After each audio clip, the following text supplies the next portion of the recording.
ఈ సమయంలో మరి మంచుకొండ రఘునాథపాలెం మండలం ఖమ్మం జిల్లాలో దళిత క్రైస్తవులపై ఉన్నటువంటి ఈ యొక్క సంచలనమైన తీర్పు, సుప్రీంకోర్టు తీర్పును ఉద్దేశించి క్రైస్తవులకు జరుగుతున్న అన్యాయం, ఒక కుల వ్యవస్థ జరుగుతున్న అన్యాయం మీద మరి ఇప్పటికే జిల్లా వ్యాప్తంగా, రాష్ట్ర వ్యాప్తంగా, దేశవ్యాప్తంగా విషయాలు ఎన్నో వచ్చినాయి దృష్టికి.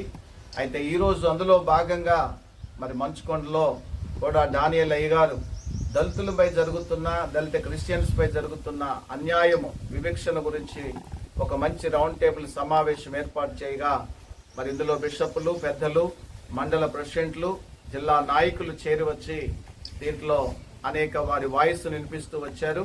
కనుక ఈ రౌండ్ టేబుల్ సమావేశం ఇంకా మిగిలిన నియోజకవర్గాల్లో, మండలాల్లో కూడా అనేకమైన చేయబోతూ ఉన్నాం. రానున్న భవిష్యత్ కాలంలో కూడా ఇంకా అనేకమైనటువంటివి ఈ వివక్ష పైన ఈ సుప్రీంకోర్టు ఇచ్చినటువంటి తీర్పును ఉద్దేశిస్తూ రాజ్యాంగం మార్పు కొరకు, ఆర్టికల్ యొక్క మరి మార్పును చేయడానికి కొరకు క్రైస్తవులందరూ కూడా ముందుకు వెళ్ళడానికి పిలుపునిస్తూ ఉన్నాం.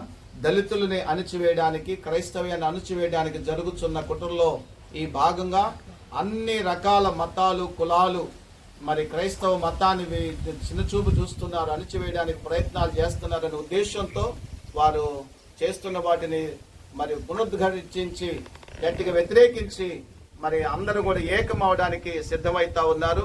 రానున్న రోజుల్లో జరగబోతున్న ర్యాలీలు, మహాసభలు, ధర్నాలు అన్నిటి విషయంలో కూడా అనేక మందికి పిలుపునిస్తూ ఉన్నాం. దయచేసి క్రైస్తవ సంఘాల సమైక్యతతో, ఎక్యూనిజంతో మేము అందరం కలిసి అన్ని సంస్థలు, సంఘాలు ముందుకు వెళ్ళడానికి ప్రయత్నం చేస్తూ ఉన్నాం. దయచేసి ప్రభుత్వాలు అర్థం చేసుకొని క్రైస్తవ సమాజానికి చేయవలసిన న్యాయాన్ని చేయాలని, దళిత క్రైస్తవులకు ఏదైతే అన్యాయం అవుతుందో అన్యాయాన్ని అరికట్టాలని, లేకపోతే దాన్ని చట్ట సవరణ చేసి సరైన న్యాయం చేకూర్చాలని మనవి చేస్తూ ఉన్నాం.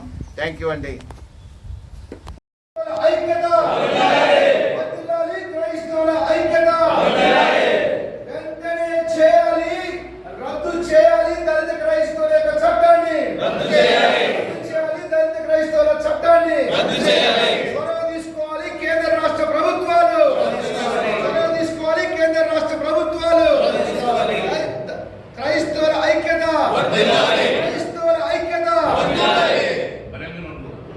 వర్ధిల్లాలి క్రైస్తవుల ఐక్యత, వర్ధిల్లాలి క్రైస్తవుల ఐక్యత. సాధించుకుందాం మన హక్కులను, సాధించుకుందాం మన హక్కులను, సాధించుకుందాం మన హక్కులను.